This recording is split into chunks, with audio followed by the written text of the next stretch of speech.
आदाब, नमस्कार। मैं हूं मलिक असगर हाशमी और आप देख रहे हैं आवाज द वॉइस। देश आजादी के 75वीं वर्षगांठ मना रहा है।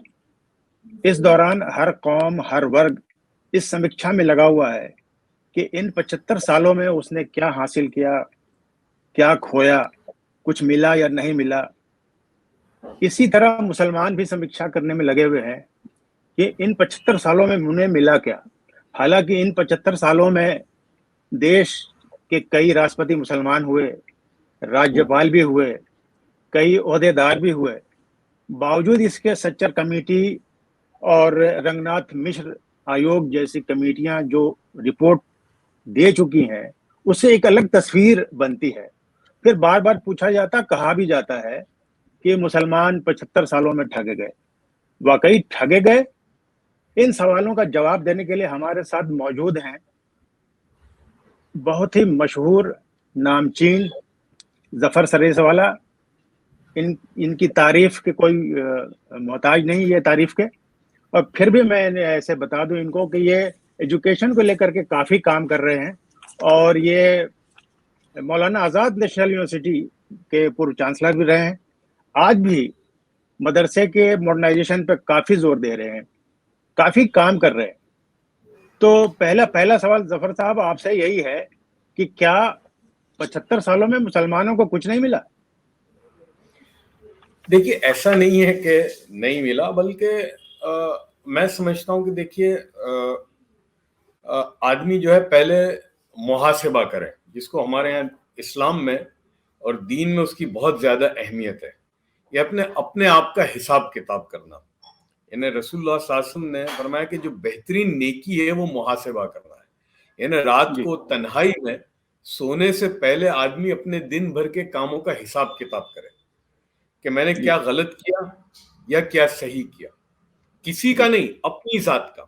तो अगर मैं इसको और एक्स्ट्रापोलेट करूं तो बहैसियत कौम के हमको ये सोचना पड़ेगा कि भाई हमने क्या सही किया, क्या गलत किया। और देखिए, मैं तो एक नतीजे पे पहुंचा हूं, बल्कि मैं अभी पढ़ रहा था बीच में, मेरे ख्याल से 1770 का एक रिपोर्ट था किसी उस जमाने का, और वो मिलती है इसलिए कि सर सैयद ने जो अलीगढ़ मुस्लिम यूनिवर्सिटी को कायम करे को आज 100 साल से ज्यादा हो गए। तो सर सैयद की भी फिक्र 100 साल पहले ये थी कि भाई ये कौम जो है बेपढ़ी लिखी रहेगी तो ये दुनिया में कुछ नहीं कर सकेगी। ये बात 100-150 साल पहले की बात थी। तो मुसलमान का ये सिर्फ हिंदुस्तान नहीं, यानी जो जवाल हुआ जो 150 साल के अंदर, आप अगर तुर्की, भाई खिलाफत उस्मानिया गई तो 1923 में, लेकिन कम से कम उससे 50-60 साल पहले गिरना शुरू हो गया था। जो पूरी दुनिया में जो, और वो फुकदान जो हुआ है मुसलमान का, वो तालीम को लेकर हुआ।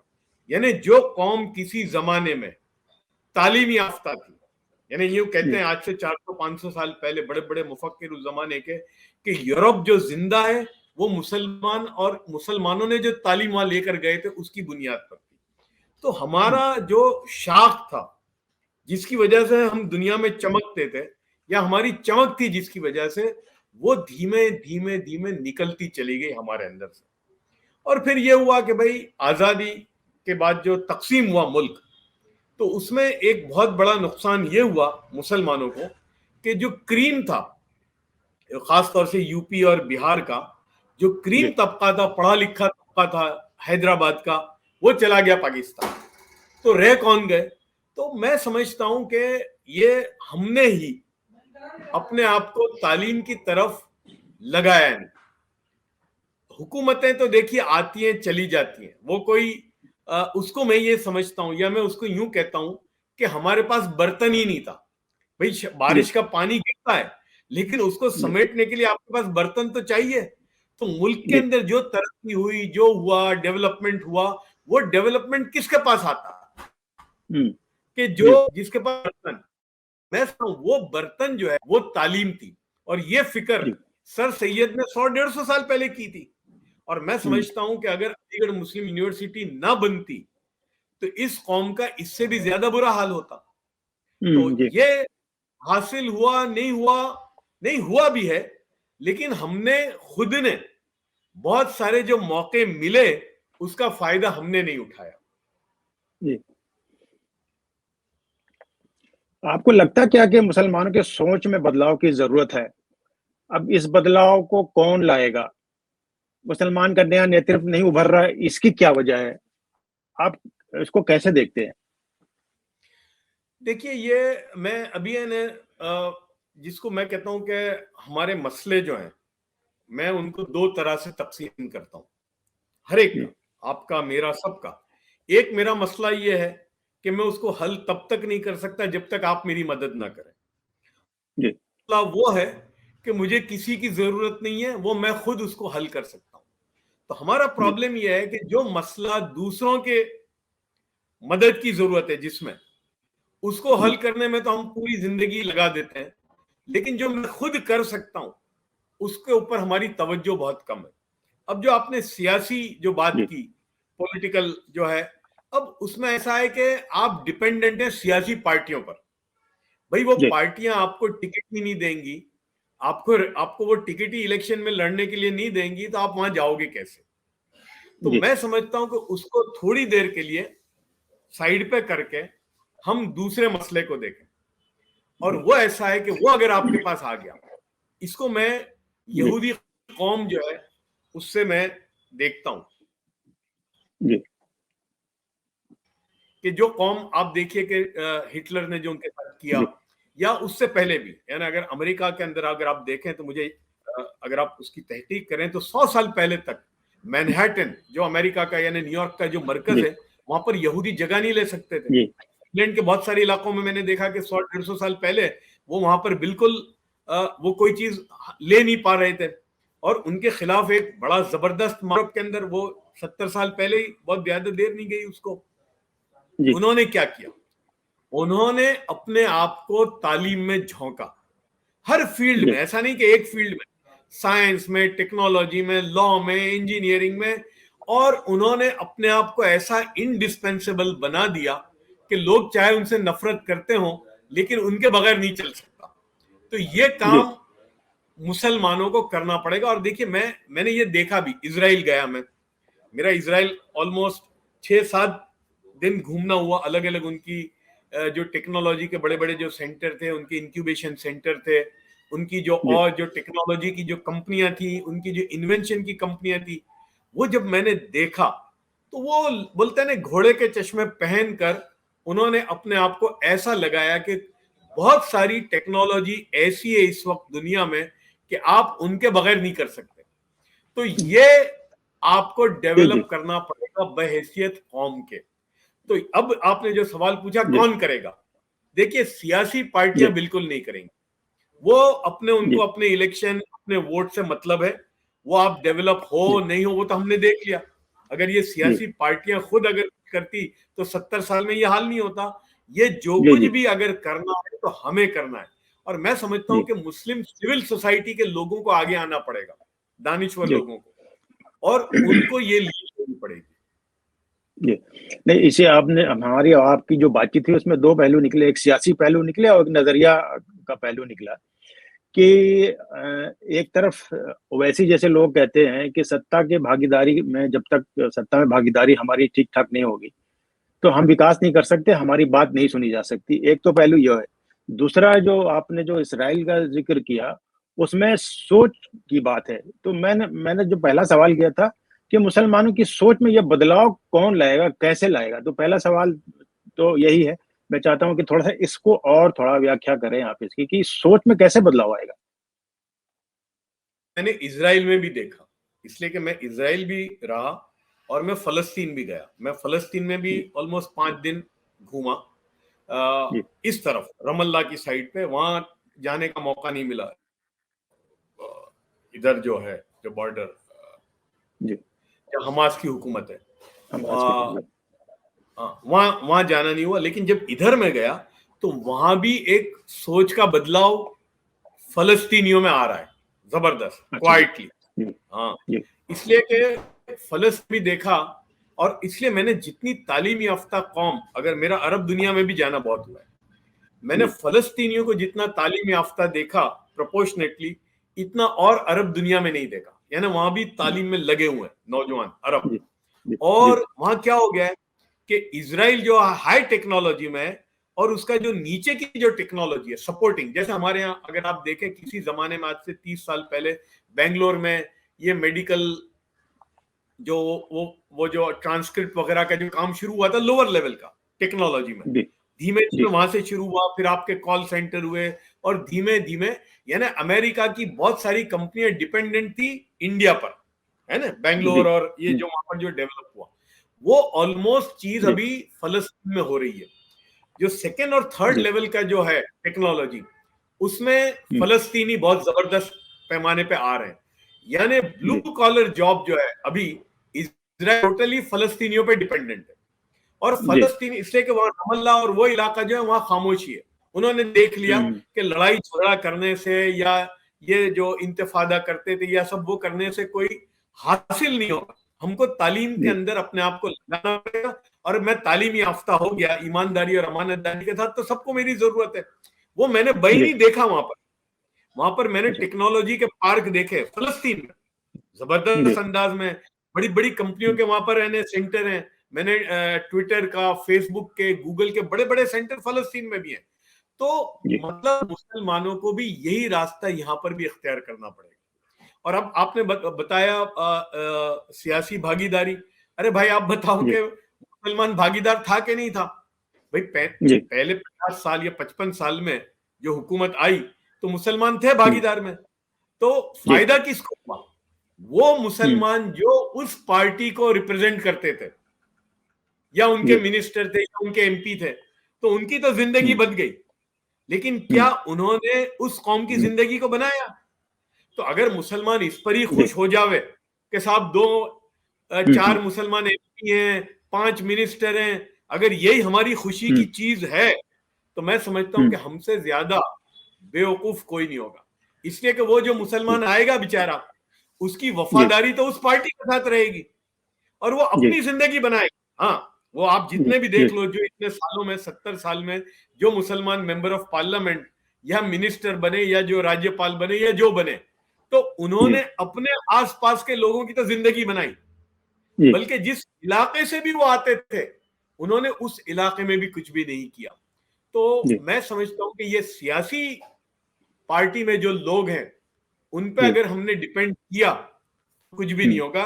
ये हमारे अंदर से लोगों को निकलना पड़ेगा और वही कर सकते हैं। लेकिन एक सवाल तो बनता ही है कि अब जैसे उत्तर प्रदेश का मिसाल लें, वही इलेक्शन का टाइम है, कोई भी पार्टी मुसलमानों को तवज्जो नहीं दे रही है, यहाँ तक कि कह रही है कि ध्रुवीकरण हो जाएगा और समाजवादी पार्टी जैसी पार्टियां भी मुसलमानों को टिकट देने से गुरेज कर रही हैं। संघ कहता है कि हम डीएनए हमारा मुसलमान का हिंदू का एक है, पर जब टिकट देने की बात आती है तो बीजेपी भी नहीं देती। तो सियासी में भागीदारी आपको नहीं लगता कि जरूरी है मुसलमानों की? नहीं, बिल्कुल जरूरी है। देखिए, लेकिन मैं उसको इस तरह से कहता हूं कि हम अपनी जरूरत को प्रायोरिटाइज करें। कि अब देखिए ना, वो जो जरूरत आपने जो बताई, बिल्कुल, अब समाजवादी पार्टी आपको टिकट ही नहीं देगी, बीएसपी ये वो टिकट ही नहीं देंगे तो आप क्या करोगे? तो अब जो है आपको इंडिस्पेंसेबल बनाना पड़ेगा।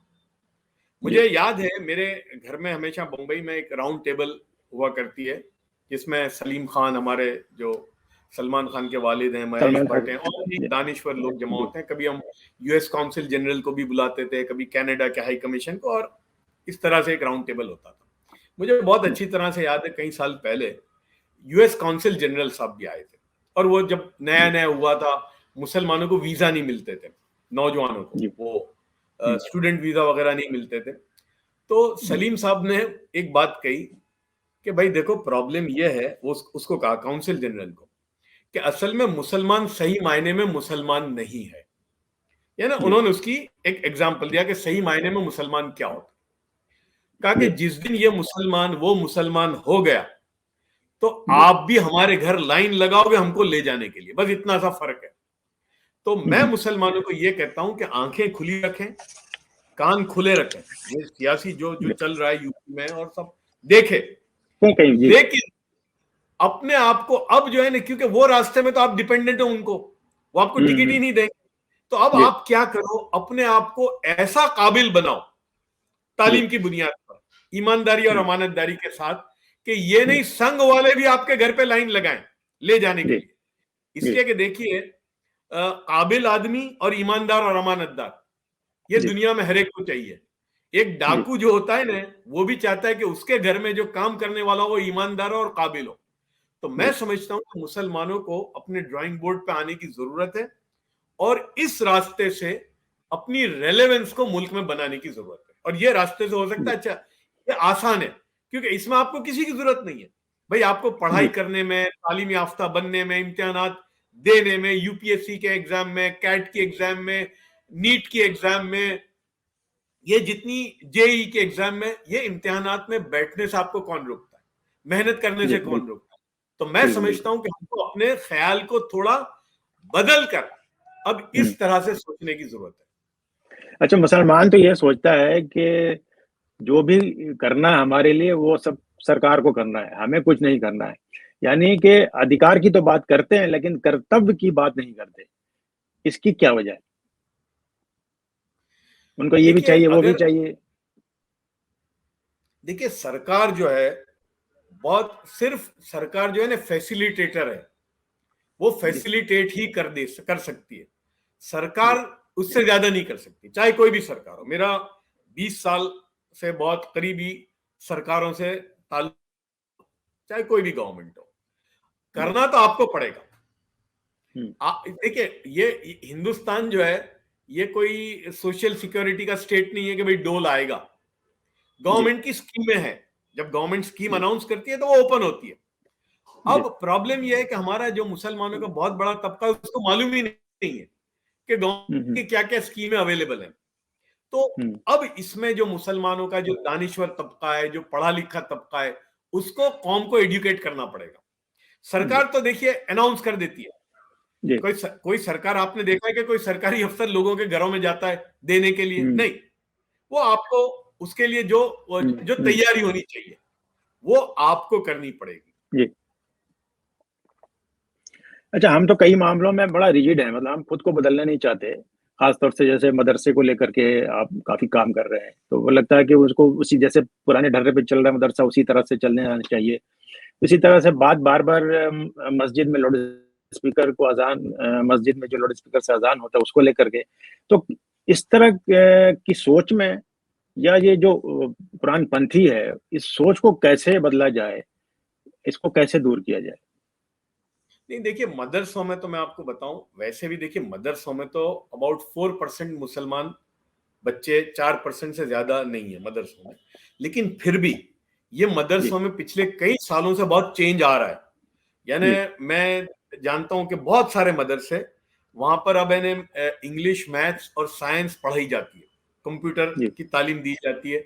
बल्कि बहुत सारे मदरसे अभी नेशनल ओपन स्कूल जो है गवर्नमेंट ने जो आसान कर दिया है, नेशनल ओपन स्कूल के जरिए बहुत सारे मदरसों के बच्चे डायरेक्ट एसएससी और 12th के एग्जाम देते हैं। बल्कि अभी बच्चे मिले मदरसे के जो एनक्लेट के एग्जाम दे रहे हैं, एनक्लेट की तैयारी कर रहे हैं, यानी लॉ की जो एग्जाम होती है, जो मौलवी हैं, हाफिज कुरान है। तो वो धीमे धीमे एक चेंज हो रहा है और वो ज्यादा विजिबल गुजरात में ये नुमाया है। लेकिन अब मैं, क्योंकि तालीम और तरबियत के प्रोग्राम में पूरे मुल्क में जाना होता है, तो ये धीमे धीमे ये मुसलमानों में ये बात आ रही है अब। और मैं बिहार में भी मैंने देखा, मैंने बंगाल में, आसाम में, यूपी में भी बहुत सारे इलाकों में देखा कि मुसलमानों के अंदर तालीम को लेकर एक बेदारी पैदा हो रही है। एक चेंज बहुत थोड़ा है लेकिन आ रहा है, और मुझे लगा कि अगर इस तरह से ये चलता रहा तो आने वाले दिनों में आप चेंज देखेंगे। रही बात आपने लाउड स्पीकर वगैरह की जो बात की, देखिए अजान देना फर्ज है लेकिन लाउड स्पीकर में अजान देना फर्ज नहीं है। हम देखिए, हम इसको कहते हैं ये कोई इतना बड़ा इश्यू नहीं है कि भाई लाउड स्पीकर में हम अजान दें। इसलिए कि मेरा जो मानना है कि जो नमाज पढ़ने वाला जो है ना, वो अजान की आवाज आती है नहीं आती वो नमाज पढ़ने चला जाता है, और नहीं पढ़ने वाला मस्जिद के पड़ोस में रहकर भी नहीं पढ़ता। तो ये कोई समझना कि सिर्फ लाउड स्पीकर से अजान की आवाज आएगी वही नमाज पढ़ता है, नहीं है। और अगर आसपास में गैर मुस्लिम हैं और उनकी इससे परेशानी होती है, तकलीफ होती है, तो ठीक है भाई, लाउड स्पीकर में ना दें अजान, कोई इतना जी बड़ा मसला नहीं है। जी। आजकल एक मामला जो है मुसलमानों को बड़ा परेशान किया, वो धर्म संसद का मामला है। तो ये धर्म संसद के मामले में धर्म संसद में जो भड़काऊ भाषण होते हैं, उससे मुसलमान बड़ा बेचैन रहता है। तो ऐसे इवेंट को क्या इग्नोर कर दे, या कानूनी जो दांव-पेच है उसका इस्तेमाल करे? आपका क्या सुझाव है इस बारे में? देखिए, ये जिम्मेदारी हुकूमतों की है कि जी इसलिए कि मैं उनको धर्म संसद, और अब तो बहुत सारे हिंदू मजहबी रहनुमाओं ने लिखा है उसके खिलाफ कि भाई ये धार्मिक लोग हैं ही नहीं, इनका धर्म से जी। कोई ताल्लुक नहीं है। तो अब हम्म, धीमे धीमे कार्रवाई शुरू हो गई है, और हम्म, ये हुकूमत को ही करना पड़ेगा, इसलिए कि वो रिस्पेक्टिव जहां भी हुआ, जैसे हरिद्वार में हुआ या जहां भी हुआ, जी। अगर वहां की हम्म, गवर्नमेंट हम्म, अगर उनके खिलाफ, ऐसे लोगों के खिलाफ एक्शन नहीं लेती, तो नुकसान हम्म, उनका ही होगा। जी रही बात मुसलमानों की, तो मुसलमानों को मैं ये कहता हूं कि देखिए, इनकी बातों में बहुत रिएक्ट होने की जरूरत नहीं है। ये हम्म, नुकसान अपने आप को पहुंचा रहे हैं, इसलिए कि यूं समझ लीजिए कि अगर ये धर्म का लिबादा ओढ़ के बैठे हैं, जैसे जी जी। हमारे यहाँ हम्म, आईसिस के लोग या अल कायदा के लोग या दाइश के जो लोग हैं, कहने को तो है जी। इस्लामिस्ट कहते हैं अपने आप को, लेकिन वो हम्म, इस्लामिस्ट नहीं है, ना उनका इस्लाम से कोई ताल्लुक है, वो जी इस्लाम का लिबादा ओढ़ लिया उन्होंने। तो जी। ऐसे ही ये जो लोग हैं, इनका हिंदू मजहब से कोई लेना देना नहीं है, ये वो भगवे कपड़े पहन लिए और वो लिबादा ओढ़ के बैठे हैं। तो जी इनसे घबराने की जरूरत नहीं है, एक। और दूसरा, मुसलमानों को इनका जवाब देने की जरूरत नहीं है, और ये करते ही इसीलिए हैं कि आप इश्तियाल में आ जाओ, आप रिएक्ट करो। तो मैं समझता हूं कि हम्म, मुसलमान खामोशी जी। से अपना काम करे जो करना है उसको, और इनको बिल्कुल हम्म, रिएक्ट ना करें। ये नुकसान पहुंचा रहे हैं हिंदू मजहब का। जैसे भाई 9/11 हम्म, को जो हवाई जहाज हाईजैक नहीं हुए थे, उस दिन जी जी। इस्लाम हाईजैक हुआ था। हम जैसे हम्म, लोगों की जिम्मेदारी थी कि जो लोगों ने इस्लाम जो हाईजैक किया था उसको रिक्लेम कर थी। तो ऐसे ही ये हिंदू जो समाज है, उसकी जिम्मेदारी है कि ये जो गलत लोगों ने एक हम्म, धर्म का लिबादा ओढ़कर उसको हाईजैक किया है, उनको उनसे वापस लेने की जरूरत है। तो मैं हम्म। समझता हूं कि मुसलमानों को इसमें रिएक्ट करने की कोई जरूरत नहीं है। आरएसएस आजकल जो है मुसलमानों को करीब लाने की बहुत कोशिश कर रहा है, कर भी रहा है। कई लोग उससे जुड़े भी हैं। लेकिन जब ये नरसंहार की बात आती है, तो फिर आदमी सवाल, एक छवि सी बन गई है कि इस तरह के काम जो है उसमें संघ के लोग ही शामिल होते हैं। जबकि एक तरफ संघ जो है मिलाने की बात कह रहा है हिंदू मुसलमानों का डीएनए एक है। तो फिर ये नरसंहार करने की बात जो कर रहे हैं वो लोग कौन है? इसकी पहचान भी तो जरूरी है। बिल्कुल। देखिए, अब आप देखिए, ये जो नरसंहार के जो लोग हैं, जो मैं नाम नहीं लेता, वो सबसे ज्यादा गाली किसको देते हैं? आपने खुद सुना होगा कि हमारे प्राइम मिनिस्टर के लिए और बीजेपी की हम्म, मिनिस्टर्स के लिए जिस किस्म की जुबान उन्होंने इस्तेमाल की है, यानी कोई एक जी भद्रा समाज जो है उसमें इस्तेमाल भी नहीं कर सकता। तो ये तो वो लोग हैं कि जो जी जी भागवत साहब को जितना, जब भागवत साहब ने ये कि हमारा डीएनए एक है और ये जो सारी बातें की, तो जी भागवत साहब को गाली देने लगे। तो ये तो वो लोग हैं कि जी जी जिनको भागवत भी बर्दाश्त नहीं है, जिनको नरेंद्र मोदी जी बर्दाश्त नहीं है। तो ये एक तबका है जी जो हो सकता है संघ से कभी निकला होगा। लेकिन देखिए, मैं भी संघ के लोगों से मिलता हूँ, बातचीत होती है, जी और ये जब बात हुई, ये खास तौर से ये जो नरसंहार की जो बात हम्म, हरिद्वार में, तो वो भी जी काफी डिस्टर्ब थे कि भाई हो क्या जी रहा है, और मुझे कह रहे हम्म, थे कि यार हिंदू मजहब ये नहीं है। तो मैं इसीलिए हम्म, मैंने कहा ना कि ये जिम्मेदारी उनकी है। जी हिंदू समाज के जो लोग हैं या आरएसएस के जो लोग हैं, उनकी जी जिम्मेदारी है कि ऐसे लोगों को उनकी जगह पर बिठाएं। ये उनकी जिम्मेदारी जी है। जी। अच्छा, हम लोग थोड़ा सा फिर पीछे चले जाते हैं, चूंकि जो सवाल का क्रम था वो जब बातचीत चली तो आगे पीछे हो गया। हम मदरसे बात कर रहे थे, मदरसे को लेकर बहुत काम कर रहे हैं। तो ऐसा लोग समझ रहे हैं या सोच भी रहे हैं, जानना भी चाहते हैं कि क्या मदरसों के आधुनिकीकरण से शिक्षा का, मुसलमानों के बीच में शिक्षा का स्तर सुधर जाएगा? क्या लगता है? देखिए, मैंने पहले भी कहा कि मदरसे में तो सिर्फ 4% मुसलमान बच्चे हैं, जी 96% तो मदरसे के बाहर है। जी मदरसे के बाहर जो तबका है मुसलमानों का, उसमें भी चेंज आ रहा है अभी बहुत। यानी जिस तरह से जी स्कूल के अंदर जो एडमिशन हो रहे हैं अभी, प्राइमरी स्कूल में, वो बहुत पहले के मुकाबले में बहुत बेहतर है। अच्छा, जो ड्रॉप आउट रेट था मुसलमानों में, जो 8th और 10th स्टैंडर्ड में हो जाता था, वो भी धीमे धीमे कम हो रहा है। अब आप किसी भी इंजीनियरिंग, मेडिकल या प्रोफेशनल कॉलेज में चले जाएंगे तो आपको काफी तादाद में पहले के मुकाबले में मुसलमान बच्चे दिखते हैं। ये यूपीएससी की जो एग्जाम होती है उसमें भी जितने बच्चे इम्तिहान में पहले बैठते थे उसके मुकाबले में हर साल ज्यादा बच्चे बैठते हैं, तो एक चेंज आ रहा है। दूसरा, मदरसों के बच्चों में भी मैंने देखा, बिल्कुल मदरसे की बड़ी तादाद में बच्चे 10th 12th की एग्जाम दे रहे हैं, कॉलेज में जा रहे हैं। मैं कई बच्चों को जानता हूँ, एटलीस्ट 30 है हमारे आसपास में, ये अहमदाबाद में, कि जो मौलाना है और इंजीनियरिंग की है, मौलाना है और फार्मेसी की है, मौलाना है और इकोनॉमिक्स पढ़ रहे हैं या पढ़ चुके हैं। तो धीमे धीमे ये एक शुरुआत हुई है। मैं समझता हूं कि अगर इसी तरह से रहा तो ऐसा हो जाएगा आने वाले सालों में कि हर मदरसे का बच्चा मदरसे के साथ 12वीं की एग्जाम दे के निकलेगा। और मेरी कोशिश यही है, मैं मदरसे वालों को और कुछ नहीं कहता, मैं यूं कहता हूं कि तुम जो पढ़ाते हो उस पर मैं बहस नहीं करता, आप पढ़ाइए, आप आलिमियत की जो जो चीजें पढ़ाते हैं, बस आप इतना कर दीजिए कि आपके बच्चे जो है नेशनल ओपन स्कूल में एनरोल हों और वहां से 10वीं और 12वीं के एग्जाम लेके निकले।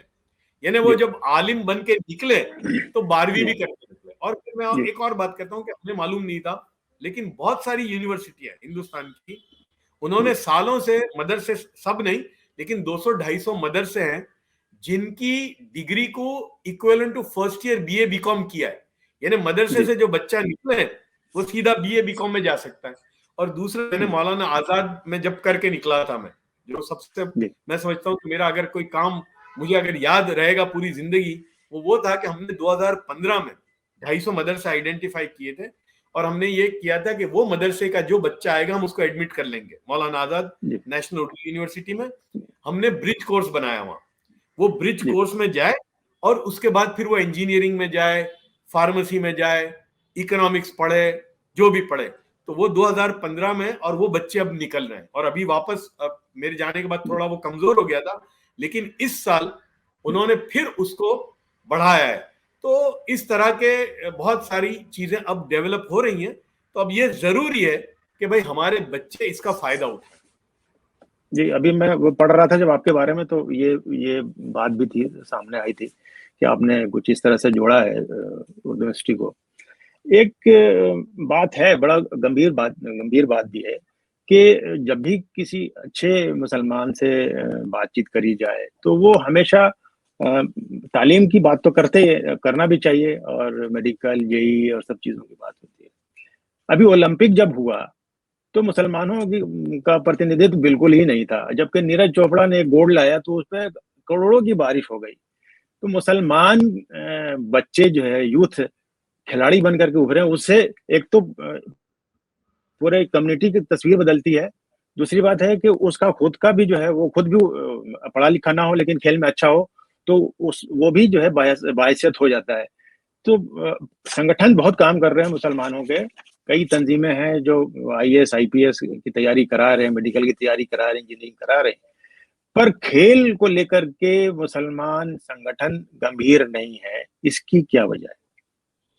बिल्कुल, ये हमारा, बल्कि मैं जिस कौम के बारे में हदीस पाक में ये आता है, अल्लाह के रसूल ने यूं फरमाया कि जो आदमी अपनी रोजी की तरफ इशराक के बाद निकल जाता है, अल्लाह उसकी रोजी में बरकत देते। इशराक यानी सनसेट के फौरन बाद, अरे सनराइज के फौरन बाद। आप किसी मुसलमान मोहल्ले में चले जाओ, सन्नाटा होगा। यानी जो कौम सुबह नमाज से अपना काम शुरू करती थी वो 10-11 बजे उठती है, और हमारे मोहल्ले रात को 12 बजे, है ना, आप किसी भी मोहल्ले में चले, रात को 12 बजे वो टिक्के और कबाब और उसकी दुकानें चलती हैं रात को। अब आप बताइए, जो कौम रात को 12-1 बजे तक घूमती होगी, फिर वो कब सुबह उठेगी और कब वर्जिश करेगी? तो वर्जिश करना, यानी जो एक्सरसाइज करना, ये तो हमारे दीन का हिस्सा था। तो मैं समझता हूं कि ये हमको इस तरफ बिल्कुल तवज्जो करने की जरूरत है, सिर्फ इसलिए नहीं कि मेडल कमाए या ना कमाए, लेकिन ये चीज है। अब देखिए ना, आप वेस्ट में, पूरे वेस्ट में चले जाइए, आपको सुबह हेवी जो ट्रैफिक है, इंग्लैंड में, मैं तो रहा हूं इंग्लैंड अमेरिका में, हेवी जो ट्रैफिक होती है एकदम, वो सुबह 6 बजे से 8 बजे तक होती है। क्योंकि 9 बजे तो ऑफिस सबकी शुरू हो जाती है।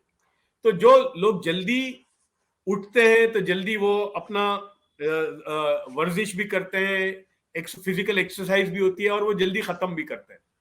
ये इसकी तरफ भी मुसलमानों को तवज्जो करने की जरूरत है, और ये बहुत सीरियसली, इसलिए कि ये हाँ बिल्कुल आपकी बात सही है कि इसकी तरफ हमने कभी भी तवज्जो नहीं डाली। ये तवज्जो करने की जरूरत है। मस्जिदों में तो वैसे भी नमाजी आजकल कम हो गए हैं, और मस्जिद में जो गतिविधियां हैं वो सिर्फ नमाज तक ही महदूद है। अगर मस्जिदों को सूचना केंद्र में बदल दिया जाए, रोजी रोजगार की जानकारी दी जाए, सरकारी स्कीम के बारे में बताया जाए, कोई कार्ड बन रहा हो उसके मस्जिद में ही ऐसी व्यवस्था हो, वो हो जाए, तो मस्जिदों को सूचना केंद्र बना दिया जाए, और मदरसों में ऐसी व्यवस्था हो जिसमें खेल को भी बढ़ावा मिले। ऐसा आपको लगता है कि इससे कौम को में कुछ फायदा हो सकता है, कुछ बदलाव हो सकता है कौम में? देखिए, मदरसों में तो अभी मैंने देखा है बहुत सारे मदरसों में खेल का इंतजाम है, यानी शाम को मदरसे के बच्चे वॉलीबॉल और फुटबॉल खेलते हैं, ये मैंने देखा है। बल्कि मैं मौलाना आजाद में था तो वहां भी मैं जब मैंने स्पोर्ट्स का मैंने शुरू करके गया था, मैं बहुत सारी क्रिकेट टीम नहीं थी, यूनिवर्सिटी हमारी यूनिवर्सिटी की वो बनाई थी, और हम मोहम्मद अजहरुद्दीन साहब जो हैदराबाद के मशहूर कैप्टन भी रह चुके हैं, उनको मैंने बुलाया था और उनको मैंने कहा यार कुछ करो, क्रिकेट एकेडमी बनाओ। तो ये सब लेकिन मदरसों में तो अभी हो रहा है। और आपकी बात सही है कि हाँ, मस्जिद जो है वो सिर्फ, ये पुराने जमाने में मस्जिद सिर्फ नमाज के लिए नहीं होती थी, उसमें एक सीखना सिखाना होता था, ये मसाइल भी लोगों के हल होते थे। बिल्कुल मस्जिद जो है वो 24/7 वाला होना चाहिए, कि जिसमें बिल्कुल आपने कहा कि ये सारी भी डिस्कशन होनी चाहिए, जो करंट टॉपिक्स हैं वो भी होना चाहिए, लोगों के मसले मसाइल हैं उन पर भी तवज्जो होनी चाहिए, स्पोर्ट्स के अंदर हम आगे आ रहे हैं या नहीं आ रहे। बिल्कुल ये मस्जिद बहुत अच्छा सेंटर, और बल्कि मुझे बहुत अच्छी तरह से याद है कि एक मस्जिद है जो मैंने देखी मद्रास में, मक्का मस्जिद है, जो मेन उनका जो रोड है क्या नाम उस पे है, वो मस्जिद वालों ने अपने यहाँ यूपीएससी की ट्रेनिंग एकेडमी मस्जिद में शुरू की।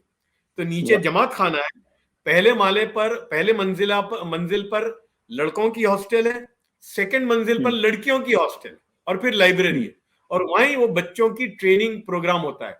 और हर साल वहां से एटलीस्ट 3 या 4 बच्चे निकलते हैं जो यूपीएससी में आईएएस या आईएफएस में आते हैं। तो हालांकि मस्जिद है लेकिन उन्होंने उसका बेहतरीन वो मॉडल बनाया है। तो मैं समझता हूँ हम भी बिल्कुल, हमको ये सोचना चाहिए और हम ये कर सकते हैं, इसमें कोई गलत नहीं। सर, बातचीत खत्म करने से पहले एक अहम सवाल जो है आपसे करना चाहेंगे कि अगला 20 साल मुसलमानों का कैसा हो, उसका विजन कौन तैयार करे, किस तरह का विजन बने जिससे मुसलमान अगले 20 साल में आज का जो मुसलमान है वो बदला हुआ दिखे। आपको क्या लगता है इसमें क्या क्या करने की जरूरत है और कौन कौन लोग इसमें भागीदार हो सकते हैं?